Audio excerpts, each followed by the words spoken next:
Welcome in, welcome in. This is the Champagne Room Live. I'm Illini Isaac, joined here by Robby Nardini, and we are going to be doing a Big Ten coaches draft, ranking all the Big Ten head coach basketball coaches, talking a little bit Illinois Summer League. Not a ton going on. Robby, what have you still been keeping up with the World Cup? What have you been in tune with recently? Yeah, unfortunately, USA lost in the World Cup, but still watching a little bit. I think with Summer League on, I'll probably watch a little bit less soccer. I got Summer League up here, so if I look up, that's what I'm doing. We got Will Riley playing right now, and of course Darren Peterson, AJ DeBonza going head to head in Las Vegas. I wish I was there. Seems like a good time. I went once when I was 17. I was there for an AAU tournament, and it was pretty sick. Really want to go next year. A lot of good guys in this class. So a lot of former Illini you can keep up with. Kylan just played, and some even more lower key ones like Dane Danger, Luke Goody, Coleman Hawkins. Can't go wrong with all those Illini keeping me entertained with at least some hoops on. Yeah, there's actually a lot. There's more Illinois players than I even realized, and it was kind of interesting read into it what you will with the transfer portal and NIL and all that stuff. It's kind of hard to have bad feelings towards a guy that leaves, but certain guys leave on worse terms than others, obviously. So Keaton obviously is playing, unfortunately, at 10 p.m. Central, 11 p.m. Eastern tonight for the Clippers. You said Kylan's playing right now, right? Or he's about to play? They're about to be done. It's the fourth quarter. So yeah, he's playing on the Hornets, obviously. And Justin Harmon's actually on the Jazz too. So I think he's in right now. Yeah, which is a fun little story. And yeah, you can see there all the other guys. It is interesting that Luke Goody's on there. I think that's the one that's a little playing in Indiana, but I think they did everyone with a degree because I think Dane got his degree and so did Luke Goody in 3 years. So I think that's probably what they did. And of course, Coleman, he's an Illini to me. So I think that's fine that he's on there. But yeah, guys like Melendez, Trey White, some other guys in Summer League are definitely not on there. Yeah, pretty cool too that Dane and Ben are playing with each other. I know they didn't play it with each other at Illinois, but Dane had a assist to Ben the other night as he hit a three, and it is fun that there's so many guys playing that you can keep track of, because I remember there was a stretch where it was just like maybe Brandon Paul, Malcolm Hill, and like in the Summer League.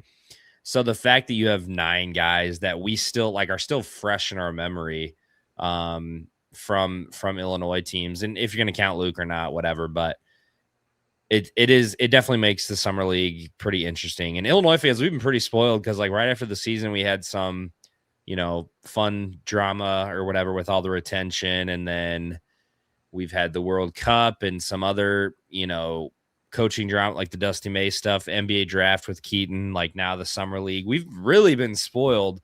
Now that the World Cup is going to wrap up, whenever Summer League gets done, like that stretch of late July through August is probably going to be pretty bare until we get some maybe entertaining football news. But we've kind of been spoiled as sports fans and Illinois fans.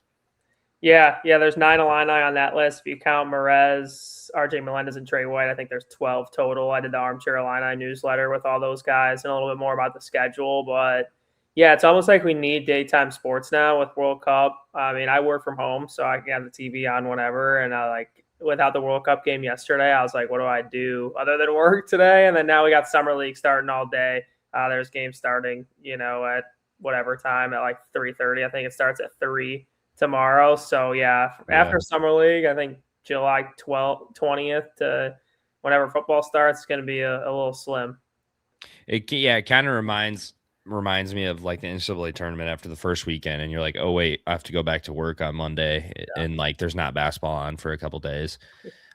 This also, I didn't realize this wasn't like official, but maybe it was just the United Center needed to make it official or something. So Illinois versus UConn Friday, December 4th is announced now by the date and everything by Illinois men's basketball. And that's kind of your neck of the woods, just like a lot of other Illinois fans. Are you going to try to make it to that one? Oh yeah, Northwestern game, anywhere, any game in Chicago, I'll always be there. I'm assuming I don't have a wedding or something important, which usually don't. So at least in the winter. So that's nice for Illinois games. I obviously like to go to a couple home games too, but yeah, I'll definitely be there Friday night. I know last year against Alabama was a Wednesday night. Was of course there too, and they did a whole pregame party at a couple bars here in Chicago. A lot of orange in the stadium. So very excited for that one. I assumed that it was already announced, but I guess we're announcing games before they're officially announced anyway. But yeah, I was a little shocked when I saw that.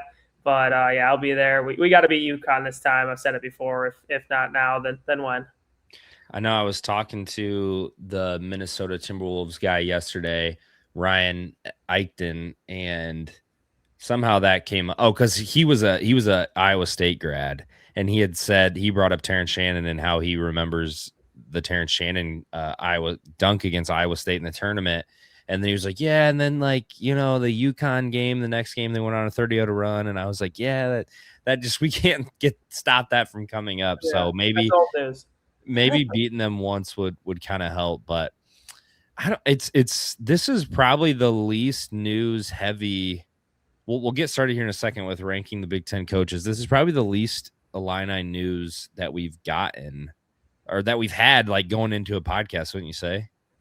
Yeah, we've had some news recently. I know we got some schedule news as well. Yeah. Recently just with bye games and stuff, like Sam Houston State and Penn and some other ones. But still waiting for that big time matchup. Hopefully Thanksgiving. I think Kentucky bowed out, didn't want to play us. But yeah, that's kind of the only news we can get nowadays, other than summer league and schedule news. We don't have much else to talk about. I know there were some European qualifiers too that KJ and Vox played in that they both played pretty well in. But yeah, similar to summer league, not too exciting, but at least you get to watch some hoops.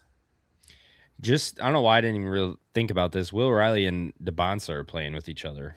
Yeah, which is Will Riley's definitely got a lot of eyes on him. Mm-hmm. Dang, Merez had 27 points. Wow, I didn't realize that. Yeah, him and Yaxel went off. I mean, those Michigan guys are crazy. Merez played amazing, but yeah, Peterson versus DeBonsa, Harmon on Peterson's team too. I mean, I'm sure there's a ton of people at that game, and it's almost like we want Riley and KJ to play so we can watch them. But hopefully next year they're not in summer league. I think that's a goal for them to not have to play in summer league next year. Yeah, no. Last thing I'll say, but Will unfortunately and KJ, they both kind of been victims of just NBA chaos and trades and signings and all that fun stuff. And Will's gonna have Trae Young and DeBonsa and just all this other. They just signed Chris Middleton, I think, too. Mm-hmm. And then who knows what the Bucks are doing? They're obviously going to be going through like a rebuild situation, and they're going to have a bunch of guys. So, anyways, let's rank some Big Ten coaches. This is not Illinois specific. We're going to go through all the Big Ten coaches and kind of rank them. Just a fun summer thing to do, and it still doesn't feel real when I'm like, oh shoot, we have 18 coaches we got to go through. So I'm going to defer to you and let you take the first. I'll let you go with the 18th pick. Let me share my screen real quick. So we go from worst to best, or let's go from worst to best. That'll maybe keep people intrigued a little bit. And then I assume you probably know more about the bottom barrel of the Big Ten than I do. So I'm going to give you the joy of getting the 18th pick. Oh, this is tough. Once you get down there, there's a lot of just like mid coaches. But I'll go with Mike Rhodes at 16 with Penn State, or at 18. I mean, Penn State. I mean, I do think he has potential, and he was a really good coach before he got to Penn State. I know Penn State kind of had maybe too high of expectations. So they had Shrewsbury. They were beating up on us 3 times in a year. And, Booty Ball really took off in that last year before he went to Notre Dame. So, that was kind of like their best team. Is that the peak for Penn State? Maybe they won a tournament game, I believe. And they went they won a Big Ten tournament game too. So it's kind of an unfair advantage Penn State, mostly being a football school, but he just hasn't done anything. They haven't made the tournament, and it seems like the clock is ticking until they move on and try to get someone else.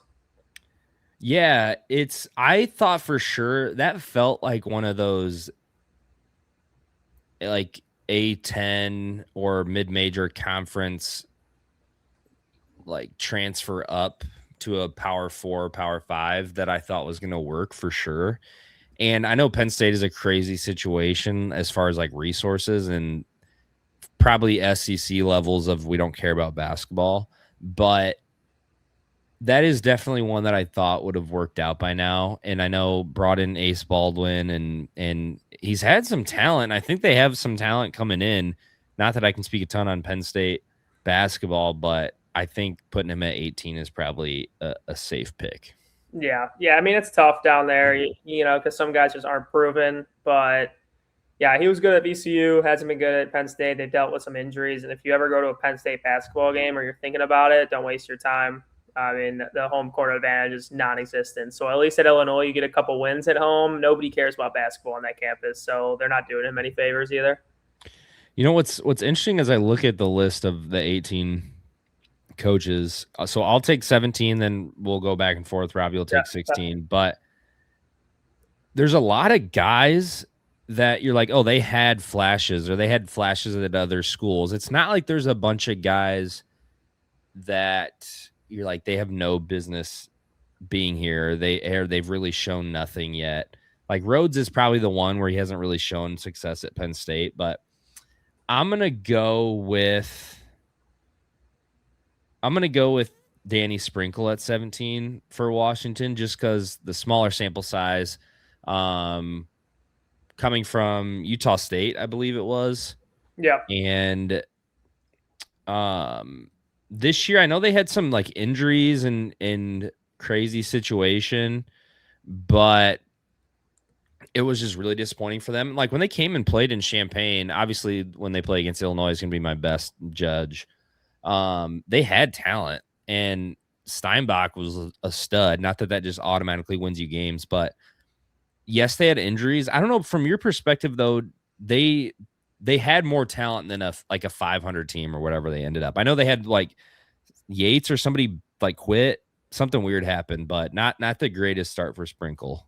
Yeah, no, for sure. It's hard to put him higher. Again, another guy that was good in the mid-major ranks. I think a lot of coaches are good at Utah State, and I think he will get it going at Washington. What that means is, probably making the tournament. I don't know what else you can expect from Washington basketball, but yeah, Wesley Yates was injured. Desmond Claude was injured. Steinbach was really good. I think he ended up getting picked 14, right, or somewhere around there. So he did have a lottery pick, which helps your program, of course. Zoom Diallo was pretty good, but yeah, they had talent. Those two guys not really playing a lot really hurt them. I think Yates and Claude were probably their two best players, and then Steinbach ended up being their best player. And then JJ Maniquit, he just didn't really live up to the hype.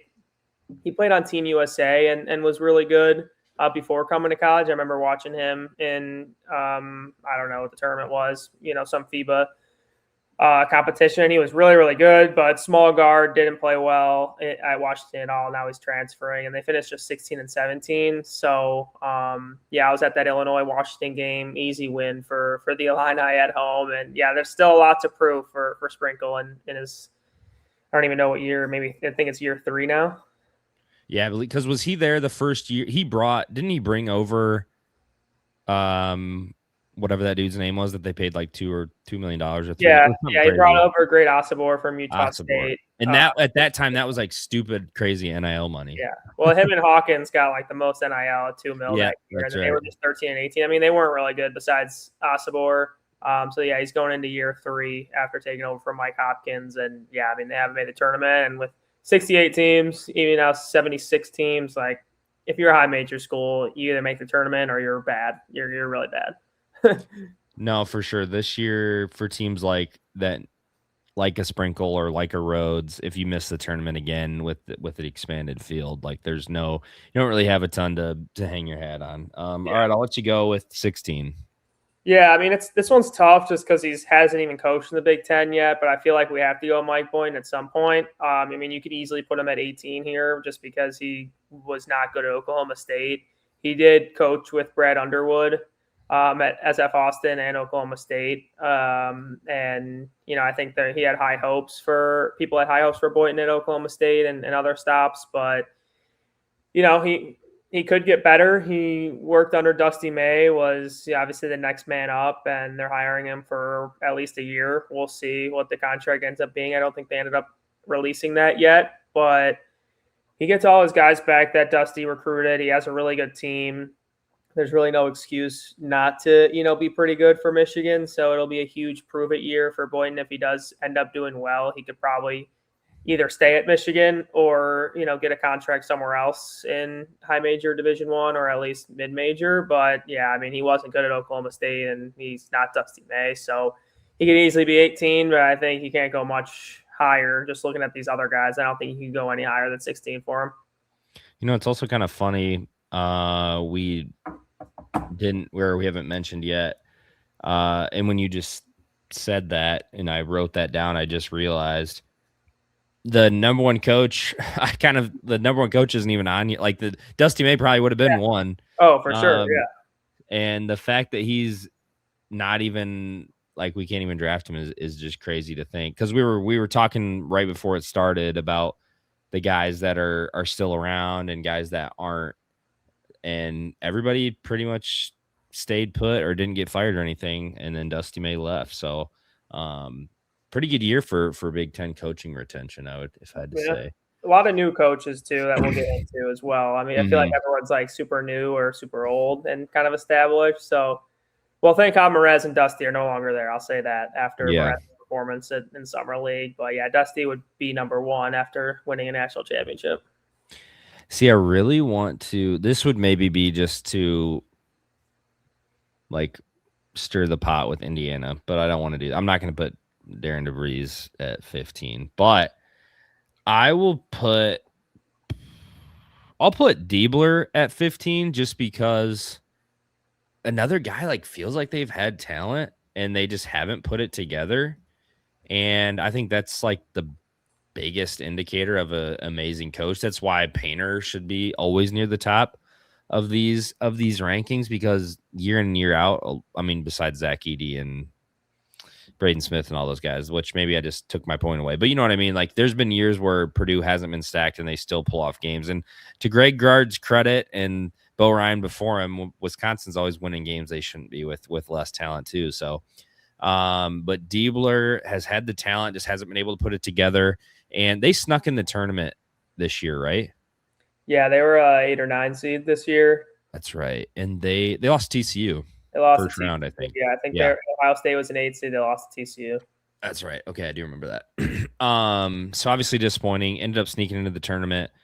That feels like they kind of benefited off their schedule, though, and less of a ton of good wins. I just think they really didn't have a ton of bad losses because the Big Ten was so good, and you have so many quad one opportunities. But again, just he was kind of handed that position from Holtman, right? Or did they? Yeah, they fired Holtman, and then he was the interim, and they ended up playing really well. They didn't make the tournament, but they played really well towards the end. They beat Purdue when they were number one, I think, and they ended up giving them the job after that half a season.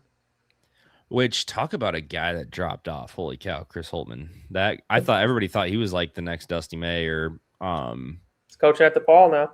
Yeah, crazy. Yeah, so I feel pretty good with Jake Diebler there because it feels like with the talent they've had, he could overachieve, and they just lose.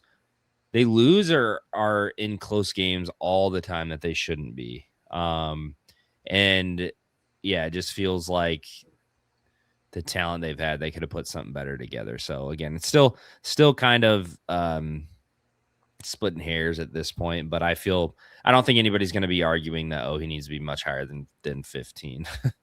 No, I'm sorry to my Ohio State guys, but I'm a known Jake Diebler hater. I think that it's Ohio State. They should be better than an 8 seed in the NCAA tournament. I know it's not basketball first, it's football. I just never really like hiring the interim coach. Like, Mm-hmm. I get you do well for a half a season, but it ends up just, okay, you extend it for 2 more years, then what happens? I mean, if he didn't make the tournament last year, he probably would have been fired. And they've made the tournament. They were 20-11. So I mean, you win 20 games, you're in the NCAA tournament for a high major. But they were 17-11 at one point, and then they ended up winning 4 straight games actually, before losing to Michigan. They deserve to make the tournament. Dealer deserves to keep his job after last season. But I just think that you're Ohio State. They could have done a national search after firing Holtman. Could have got a lot better coaches, more proven. And yeah, I'm a Deebler hater. I think they should be a lot better than they are. And I need to clarify too. When I said 500 or around 500, I meant in the Big Ten. I think. Yeah, not like they weren't like 20. They weren't like 15. Yeah, 15, yeah, of course. Yeah. And real quick, while you think of 14, I can't forget Brian Hansen, State Farm agent, awesome partner, sponsoring the Champagne Room. We're proud to partner with State Farm agent Brian Hansen, dedicated Illini fan. And just as we work to bring you coverage of Illinois athletics, Brian brings the same energy and commitment to serving his clients. If you're looking for a local professional who cares about the community and the orange and blue, visit brianismyguy.com today. Easiest URL to remember, brianismyguy.com, and see why so many Illini fans trust Brian Hansen and his team for their home, auto, business, and life insurance needs. All right. What stud of a coach are you going to take at 14? Brian is my guy, but Darren DeVries is not my guy. At number 14. There you go. I think obviously you're really good at Drake. And, he brought over his son, Tucker, from West Virginia. And I just think, in high major basketball, he hasn't done much. I think there's some, debate if Tucker could have came back at West Virginia, and he decided not to. And played Indiana last season, and it's another like expectations thing. You're Indiana. He brought over some good talent. Lamar Wilkerson was really, really good. Tucker DeVries is good. Connor Enright from my neck of the woods in Mundelein. I mean, not the greatest player, but beast on defense, pest little guard. And I just think going 18-14 at Indiana, as well as, West Virginia, if you want to count that, even though it's outside the Big Ten, that is high major basketball. I just don't think he's done that much. They have a really, really good ranking-wise, I guess. Depends how much you kind of care about rankings. Ranking-wise, Indiana has a really good class coming in, so it's a big year for him. Of course, 76 teams, like I mentioned before, you should make the tournament. But, yeah, I mean, they finished 18-14. They lost to Northwestern in the Big Ten tournament on Wednesday. They lost 6 out of the last 7 games. 1, 2, 3, 4, 5. Yeah, 6 out of the last 7 games when they were 17-9 or 17-8. So realistically, you're 17-8. You need to win 3 more games, and you probably make the NCAA tournament. And you didn't. So of course he's got potential. He's only year 1. He's got another year at Indiana, another couple of years, and he'll probably get it going and get Indiana basketball at least into the tournament. But yeah, I just haven't seen it yet from him. So I'm going to go with him at 14.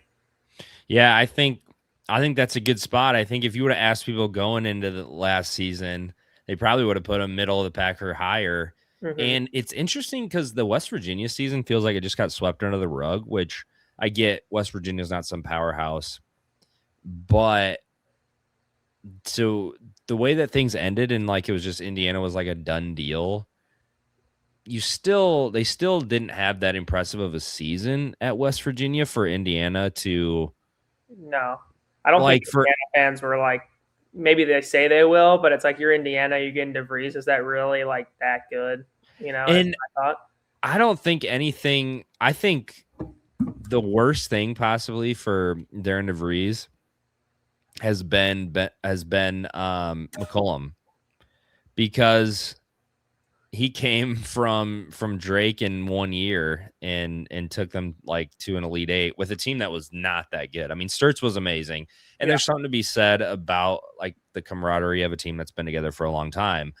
But DeVries had way more money, way more resources, and McCollum got farther coming from the same, development at Drake and all that. And yeah, I think a guy like DeVries with that much money and in the tournament being bigger, I don't know how you keep him if he misses the tournament. I know that's only 2 years, but like if you miss the tournament, with that much money in that expanded field. I don't know how you keep him. Got to make a tournament this year for sure. Okay, man. And Drake is also just like every coach that goes to Drake goes to high major after, similar to like Utah State. They have a lot of resources in mid major, so it's like, okay, I'm not discrediting what he did at Drake; it was amazing, but also like there's been 3 other guys that did similar things that he did at Drake. So it's like, is he that good, or is he a program? Maybe he'll benefit from Indiana being a good program as well, but we'll see. True. Huh. Okay. 13. I'm going to go with Niko Medved. I like Niko Medved a lot. And I know Minnesota is kind of like a niche, like sleeper pick to be great in the next few years and maybe even this upcoming season. But I think 13 is not a bad spot for a new Big Ten head coach who at a school that doesn't have that many resources, or like it's known they don't have, as competitive resources as like Michigan, Illinois, Indiana. And I like him a lot. I love like their games, and I'm in a group chat with a couple people that know basketball a lot better than me, and they're just like they love Medved and stuff he runs, and they had some fun games this last year, and I think they're returning a lot, or they brought in a couple nice transfers. And so again, it's like this is like the first pick where I'm less going to be negative about the guy and just more like I want to actually see it come to fruition. And I think being at 13 and going into your second year at Minnesota is not a bad place to be. Yeah, no, I think he's a really, really good coach. I kept saying it last year that Minnesota was better than the record showed. They had so many injuries. They played like 6 guys the entire season, but they felt like they gave every team a good fight. And they should have beaten Michigan State one of the games. They played us pretty well. We ended up pulling away, but I mean, it seemed like they were always in the game and then just ran out of gas towards the end. So I think in a couple of years, I do not want to see Niko Medved twice or Minnesota twice in the next few seasons. Maybe next season they won't be that good, but I think he's a really good coach. Coming from Colorado State, they were really, really good in the Mountain West. So it's tough to rank him higher though. So I think that's a good spot for him, just being unproven. I totally forgot about. There's a handful of games from a big season, memorable season that you kind of blank out because you play like 30 something games. And the Minnesota game, I forget, it was tied so it was tied 34-34 at half. And then you end up winning by 10, but Crocker Johnson couldn't miss from 3 in the first half. And then they had a big European like white dude, right? Yeah, what was his name? They had wow, Cade Tyson had 15. Tyson was amazing. Yeah, he was really good for them. Cade Tyson, Langston Reynolds was pretty solid. Bobby Durkin played a decent bit. Grayson Grove, I think, came off the bench. But Cade Tyson was a really good player, borderline. I don't know if he ended up getting all Big Ten or not, but he was really good. You're right. They only had 7 guys log minutes, and one of them was only 7 minutes. Yeah, that was just a game I completely forgot about. Anyways, it's your turn. Let's let you rip the 12th pick. Yeah, I'm between a couple guys here. I think I'm going to go Chris Collins here. Oh, interesting. Okay. Yeah, I know he took Northwestern to the tournament for the first time ever. He took Northwestern to, win a game in the NCAA tournament too. And he really does more with less, similar to, what we've talked about with, resources and everything. Northwestern is obviously towards the bottom, very high academic university, but he's made 3 tournaments, I think. 2017 was the first one. That was a really cool one when they beat Vanderbilt. Vanderbilt ended up following at the end of the game when they were winning, instead of just letting the game go and having Northwestern win. And then, of course, with Boo Buie, legend, they made the tournament both times, and they've won a game in all 3 seasons. But realistically, they've never made a Sweet 16. I think they were top 4 in the Big Ten like once. And the past couple seasons, they were right around 500. They were 17-16 last year, 15-19, or 15-19 last year, 17-16 the year before. The best these finished in the Big Ten is 12-8, which is great. But like I said, I think that was good for third or fourth in the Big Ten. So really good X's and O's guys. It's just when you look at results based type stuff, it's hard to put them above someone like Buzz Williams or Dana Altman, guys that have been to the Sweet 16, the Elite Eight, and things like that in their career. So it's tough to put him much higher than this. But of course, he gives Brad Underwood trouble all the time. Yeah, he's an interesting one because again, it's like I feel like he's gonna automatically get like middle of the pack just because of past success and because he's won so much with less. But as the years have gone on, the job at Northwestern, I'm not negating. Like that hasn't gotten any easier. But it is like, okay, now we've stacked more and more years of really not making any noise in the Big Ten. And yeah, like with Martinelli, Bubui, they seem to be destined to have some pesky dude that's like actually a baller. Barnheiser too. Yeah, Barnheiser. And they do always give Illinois fits, except for was that this year? Was that this year at home when we just destroyed them, or last year? We always destroy them at home. I feel like it does feel like that, except for when they a few years ago. What weren't they? They were up like 18.5, and we came back or something.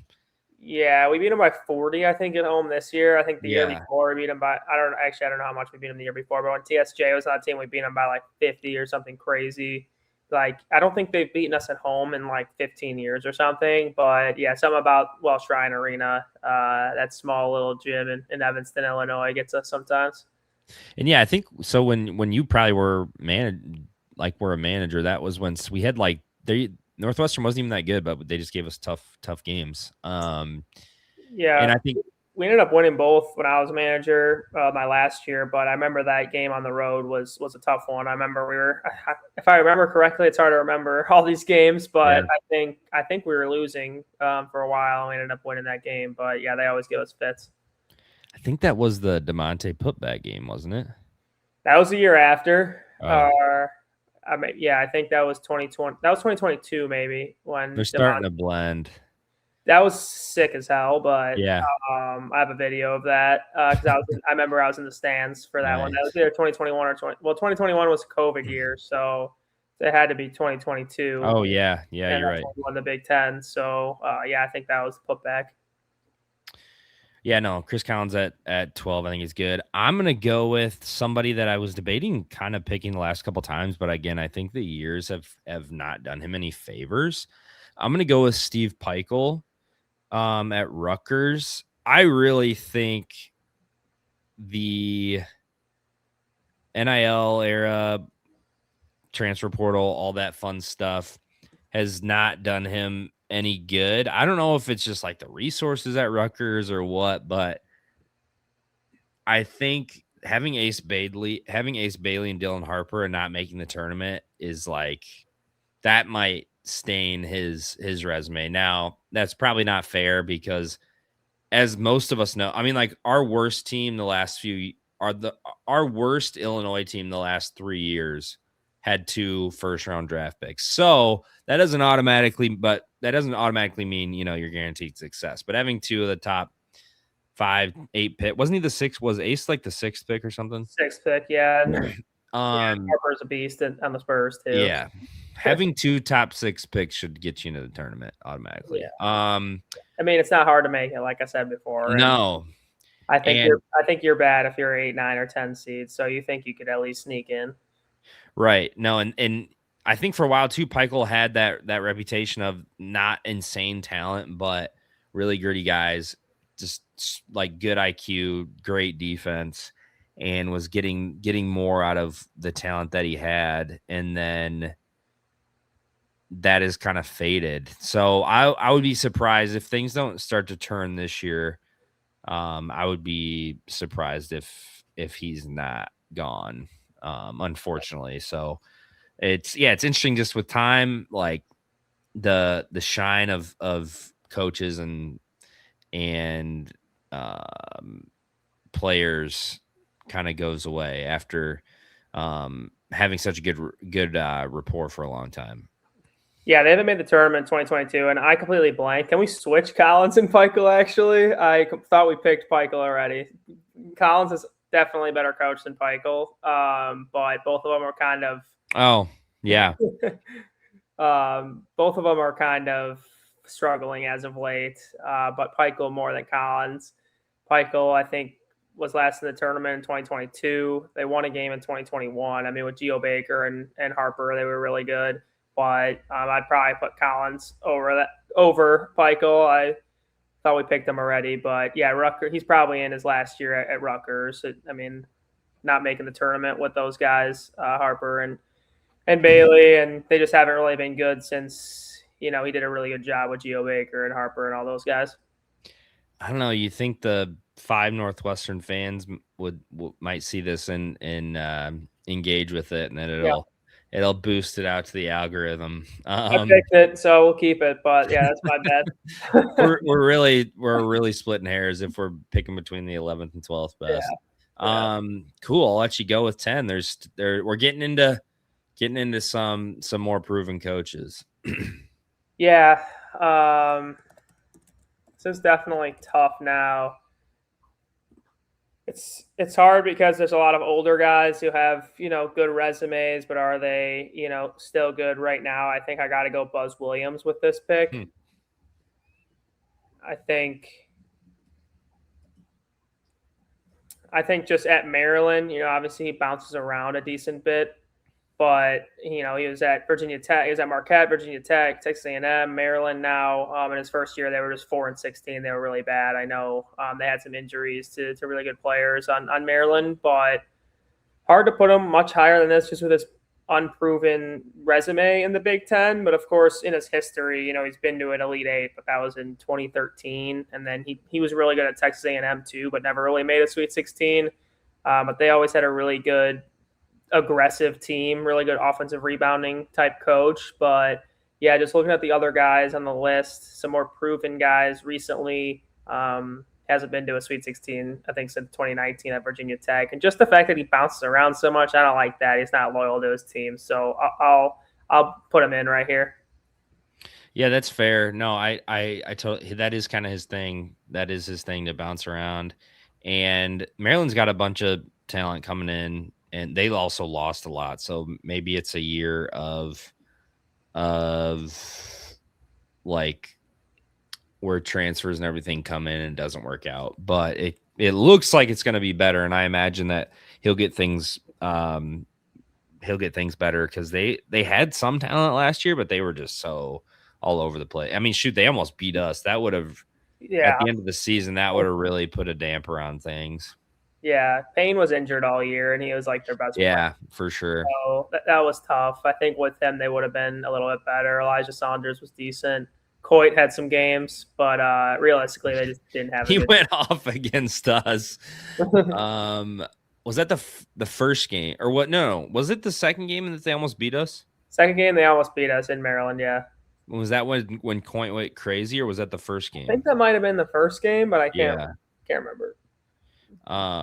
They had a freshman that played really well against. There was a different guard that. Yeah, Andre Mills went off. Mills, that's right. He was balling. Cool. Let's see. So I got 9th. I think I'm just. Oh no, I can't. I'm not gonna do that. I was gonna kind of take a guy out of spite at 9, but I'm not gonna do that. I'll go with Dana Altman, another guy that I think just with time has started to kind of, the shine is lost a little bit. But he had those few years where it felt like Oregon was always doing well in the tournament and outperforming their talent level, and that was a big part of because of Dana Altman, I think. And but just over the last few years, they've really become discombobulated. And I know Shellstad, right, was hurt this year, and that kind of killed them. But then again, you'd like to see. Well, they've had a ton of injuries. I know Biddle was in and out of the lineup and everything, and Yeah, but I would imagine Oregon has crazy resources. I know, again, they probably care more about football than basketball, but with the Nike money, they've got to have something they're throwing at basketball. So feels like a little underwhelming considering I'm sure they've got a lot more resources and things than they had when he was finding more success. Yeah, Dana Altman's a tough one. He's 68 years old. He's probably going to be done soon. But like you said, Oregon should probably be better. And the thing with Dana most of the time was his regular season was never good. It was always like mediocre, and they always just overperformed in the tournament. Making Elite Eights, making the Sweet 16s. Even the last time they were in the tournament, they won as a 5 seed. I think they made it to this Sweet 16, or maybe they lost to Arizona, if I remember correctly. But they were in that game, and his regular seasons are just not good. And there's so many times where Dana Altman just doesn't make the tournament. I think that's just unacceptable for a coach. Of course, if you're looking at Mark's success only, then Dana Altman is up there in coaches. But I think on his resume, there's so many missed tournaments, and a couple more of those. Probably when he's 70 years old, they'll probably move on to get someone from the mid-major ranks or someone new, something fresh, get more Nike money, kind of have those donors and other people a little bit more excited. I think that's a good spot for him. He is kind of a legend, so it's tough to like rank him that low just because he's like such a legend, I feel like, and a good overall all-time coach. But yeah, if we're talking right now, especially, you could argue he's even lower. Can you hear me? Yep, I can hear you. Okay, cool. Just make sure. I'm gonna go with. Well, it's my turn at 8 now. Shoot, that's right. That's right. Unless you want another pick. No. That's all you. We're getting into this cluster and kind of forgot. So rip it. Yep. Well, I'm gonna go with I think Musselman for this one, which is another guy that has been good at Arkansas and has a good track record, even at Nevada, and had some NBA experience too. But at USC, they've had some talent, haven't really put it together, and they haven't made the tournament yet. Of course, they beat us in 2023 at Arkansas, where they made the Sweet 16, and he made 2 Elite Eights before then. But past few years just hasn't been that great at USC, and especially since he's been there. So need to see it in the Big Ten. It's hard with him and some other guys I'm looking at on the list, but I think you gotta go with him just with his Big Ten tenure. Yeah, and this past year, again, it just feels like so many of these coaches have sort of fallen victim to like you get talent, you got money and stuff, but it just doesn't work out, or you have a guy get hurt, or had Chad Baker Mazzara, like that whole fiasco. But I do feel like he'll probably get it around, and he was so consistent at Arkansas. I know things kind of tailed off during the end, but the Big Ten's tough, but they've got a lot of talent, and some guys coming. They get Rice back, right? I forget they got coming back, but yeah, they got one of their main guys back. But Musselman, I think him and Lincoln Riley are a good duo, but they're kind of both similar coaches at USC. USC's football coach, like get a lot of talent. They're flashy. They can do some things, but sometimes underperform. But I like Musselman being at 8 there. Yeah, they got a good squad coming in. They got Jalen Cox from Colgate coming in too. They got Rodney Rice. Arenas is coming back. Christian Collins is really good, 5-star, I believe, if that's the right guy. So definitely a good squad. It's another kind of year where if he doesn't do well, he honestly might be gone. It's a really talented team. People have him projected pretty highly in the Big Ten. So this is kind of a year to prove it. They're 31 at Bart Torvik right now, so really no reason not to make a tournament. All right, going to 7, I am going to take Mick Cronin.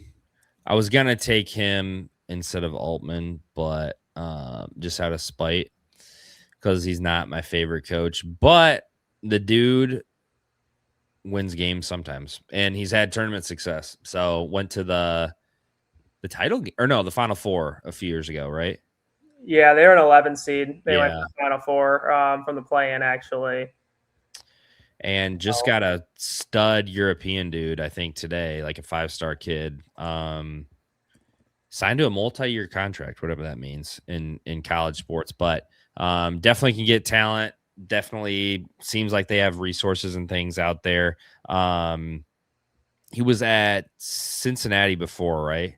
Yep. Cincinnati And went over to UCLA and made the Final Four as an 11 seed. And they did have a 2 seed team as well that could have went farther without injuries. So he's done well.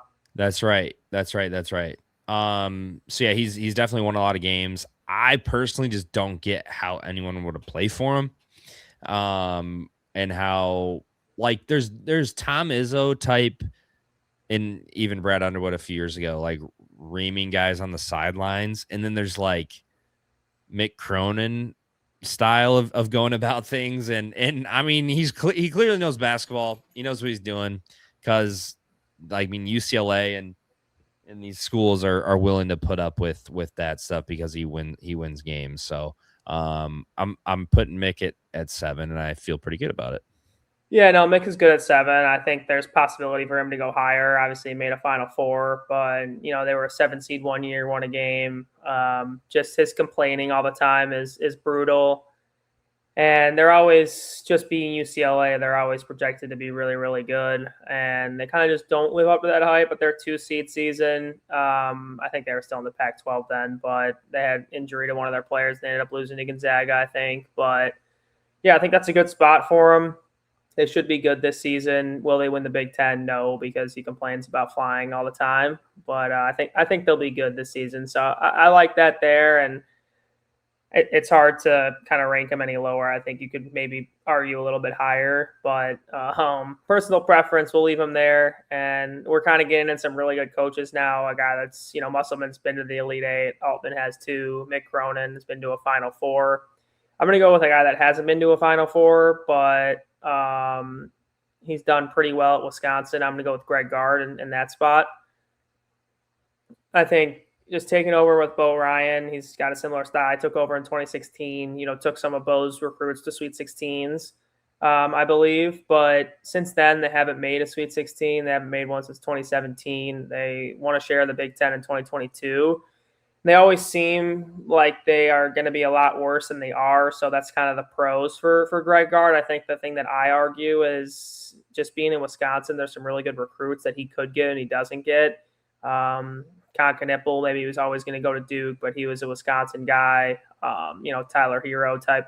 A lot of good Wisconsin talent in Milwaukee or even in central Wisconsin that he doesn't really get. Even Xavier Zenz, Mr. Basketball, we got Marcus Domas went to Southern Illinois. I mean, there's no reason for those guys not to go to Wisconsin. And I think the next step for him is really just to get better players. He does a lot with not that great players. And I think he just needs to be a better recruiter, get those guys and put it all together to make a run. They lost in the first round this year. It's kind of a fluke, as most 12 over 5 upsets are. They had a really good team, really good backcourt. But yeah, it's hard for me to rank them much higher just with the non-mark success as of late. Yeah, definitely don't feel bad for them because they are Wisconsin. But it is interesting how similar, like, they went from Bo Ryan to him, and Bo obviously had probably a little bit better talent at times and had those couple of Final Four teams, but I mean, Greg Gard's had some NBA talent, and they had some amazing guards this year. And yeah, it is interesting though, like the recruiting aspect. And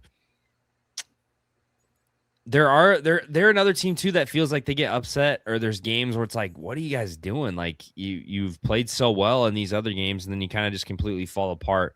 And I know a lot of Wisconsin fans don't like Greg Gard, and kind of or would be ready for a new era, even though they played really well at the end of the year, then fell apart. But I think Greg at 6 is a good spot. Yeah, these are good coaches. This is definitely getting tougher. Let's see. I'm gonna go with. Man, it's gonna be interesting who's number 1 because there's no Dusty. I'm gonna go with Hoiberg. Another guy that it kind of seemed like it wasn't gonna work out. he was sort of on a trajectory of like a Rhodes. Obviously, Rhodes wasn't like an NBA coach before, but it felt like it was kind of gonna fall apart. But Nebraska trusted him, and it sounds like they kind of got some more resources and kept things together. And they had their best year basically in school history, and yeah, it was just super fun to watch. And that's why too I feel like I might even be mad at myself not putting Hoiberg higher. Talk about a team that outperformed their talent. Like, I mean, both games against Illinois, even the game we won, they were just like so on point. Like their sets and the way they play defense and their IQ, like all the players' IQ and stuff, like felt like it was so high.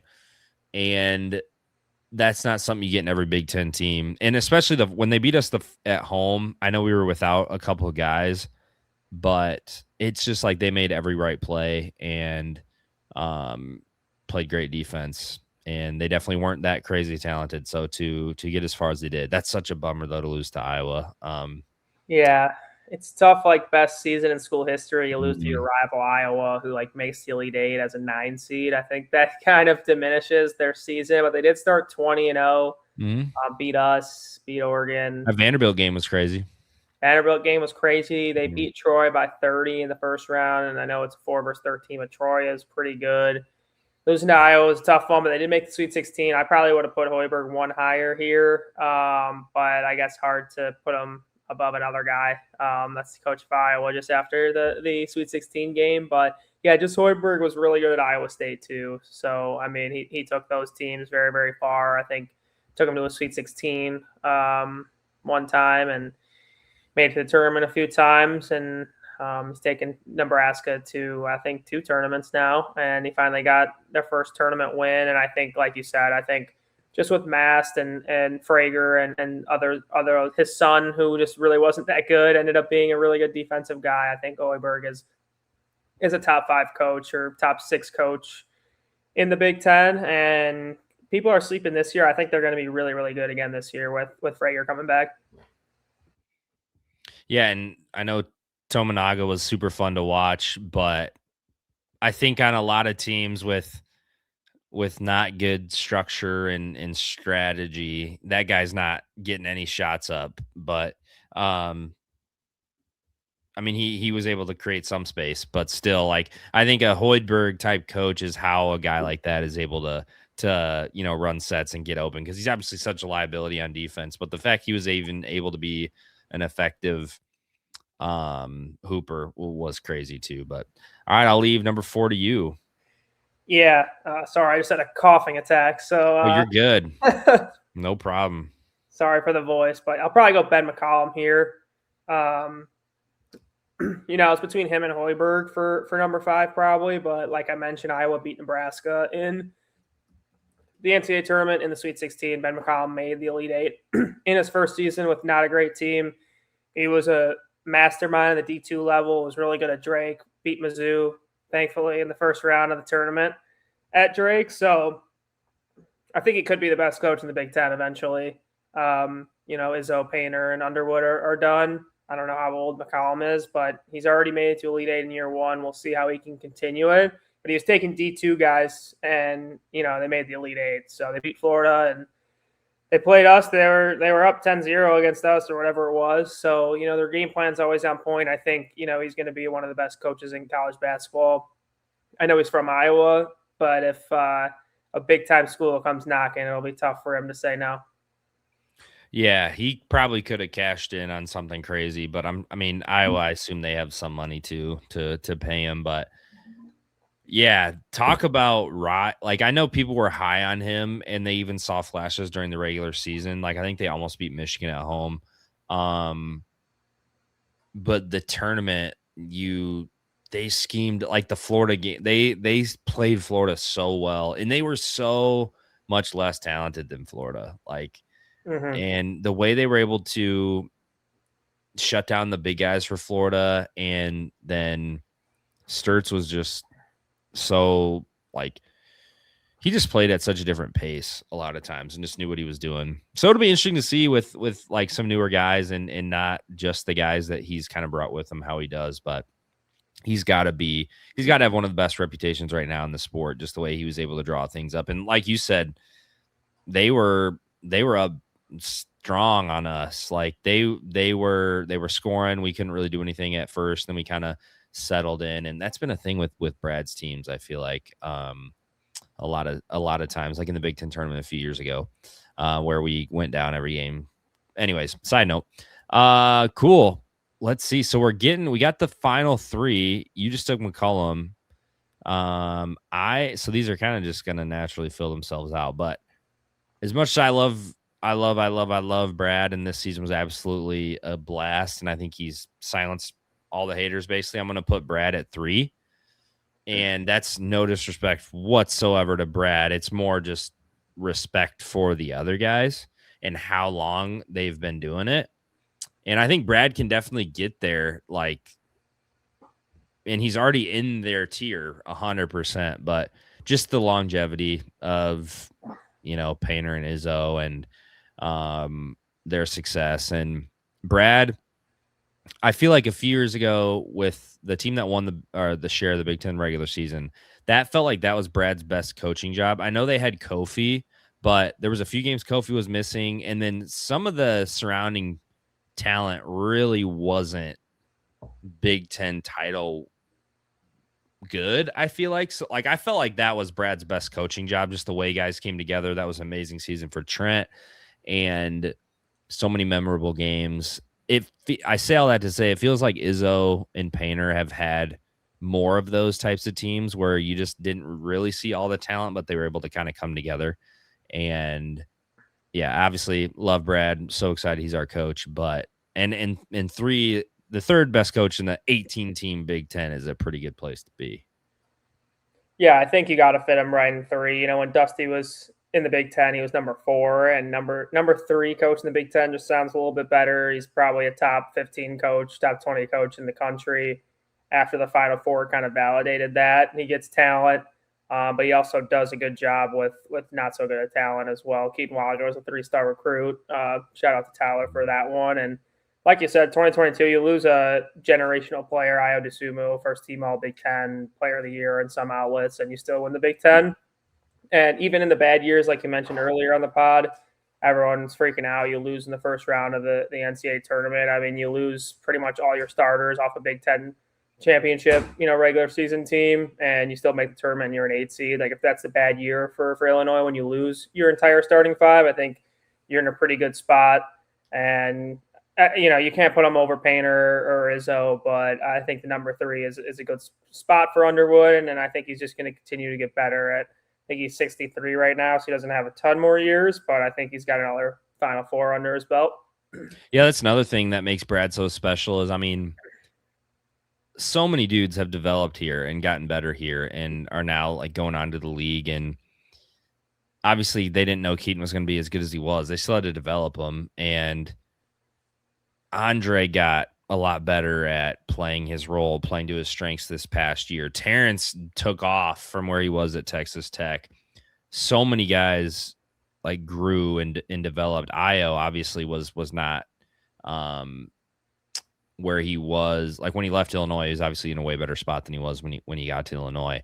And look at all the dudes that have transferred and the recruits. Like we could have probably maybe had both the Fears brothers. This is a complete tangent, but we could have probably had both the Fears brothers and they went elsewhere. But like just the talent evaluation and like all like so many like Merez, obviously a lot of teams wanted him, but just so many guys, it feels like we were in early on and could have landed. Maybe we pivoted other directions and it's obviously worked out for us. But that's talent evaluation and development is definitely a big piece too. I haven't thought as much about for the rest of these coaches. Yeah, and we'll move on from Underwood too, but I think people are finally starting to see the development piece. Yeah. They spent a lot of time in player development. I mean, Terrence Shannon averaged 10 points a game at Texas Tech, and then he was an All-American. Like Marcus Domask went to Southern Illinois. Of course, he played well there, but I mean, those guys aren't supposed to be, All-American type players. The mascot's a great example. Yeah. TJ was a top 100 player, sure, but I mean, he dealt with injuries, but same with other guys. It's like he averaged 10 points on Texas Tech, and then he turned into an All-American. There's countless examples. Jacob Grandison came from Holy Cross, and then he transferred to Duke afterwards because of how good he was at Illinois. And there's just countless examples of those type of guys. I think people are finally starting to see that development piece. And I think for number 2, I kind of flip between the two. I think if you asked maybe, right after Purdue went to the national championship, I would say Painter was the best coach in the Big Ten. But since Michigan State went to the Elite Eight in 2024 and just last year too, I think I got to go Matt Painter, number 2. Just to stick with the theme, like he does really good job of getting, 3-star recruits, getting nobody recruits, and does really well with them. I think that's kind of a theme with all these guys like Painter, Underwood, McCollum, Hoiberg. They find guys that fit their system, not necessarily 5-star talent. Of course, all these guys get those type of guys sometimes.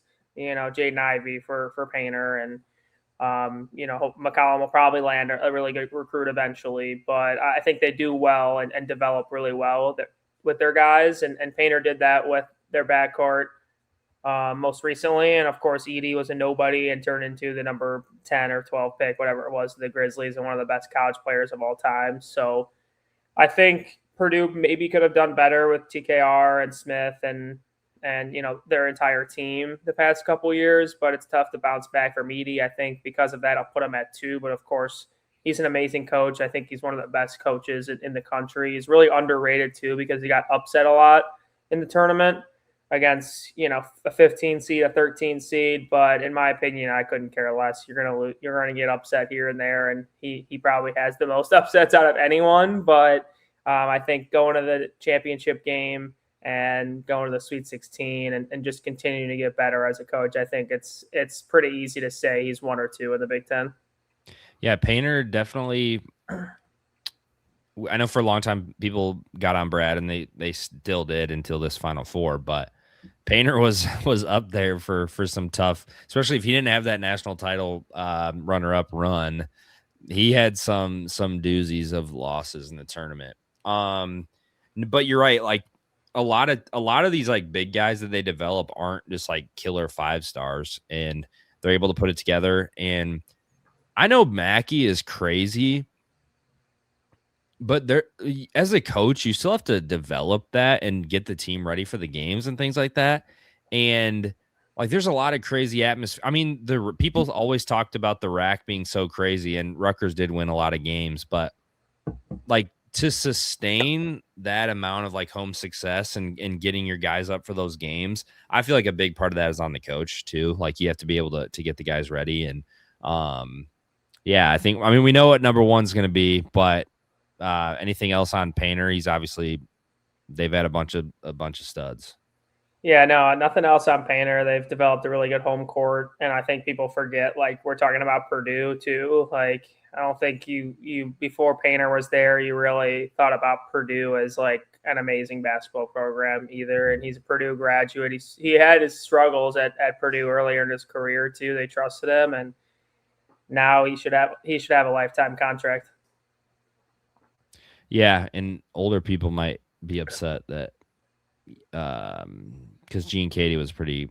I think they would think he was pretty good, but yeah, they definitely had some lulls. And so number 1, Tom Izzo, we made it through the 18, and it's kind of funny. Izzo, he goes in waves. It feels like for a handful of years, Izzo was like no doubt the number 1 coach, I feel like, in the Big Ten and nationally, like one of the top 3 or 4 coaches, just because of the longevity. And then now it's kind of like it's been a damper on him because of his inability to adapt, this and this and that. And funny, I actually talked to the Michigan State SB Nation guy, goes by O, and he was saying like he compared him Izzo or Michigan State to a few other schools, and like Michigan State actually has just as much or more than a handful of these other Power 5 schools as far as transfers, like the last 5 or 6 years.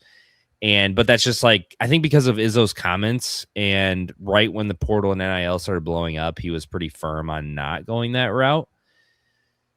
But they just, year in and year out, they put it together and taught, like, it's kind of funny. It feels like some of Izzo's worst year. I say worst.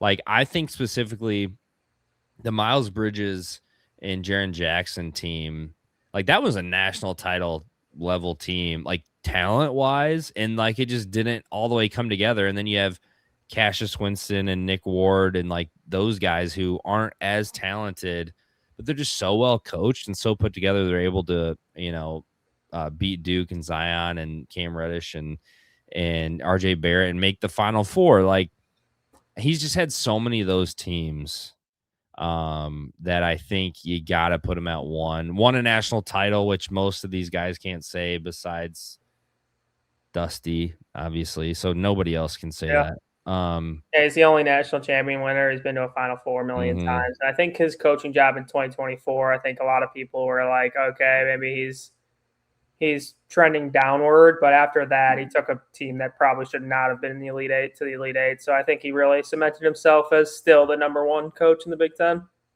So we made it all the way. We got Rhodes at 18, Sprinkle, Boynton, Diebler, DeVries, Medved, Chris Collins, Steve Peichel, Buzz Williams, Dana Altman, Eric Musselman, Mick Cronin, Greg Gard, Fred Hoiberg, Ben McCollum, Brad Underwood, Matt Painter, and Tom Izzo #1. Are there any of these? I know you talked about the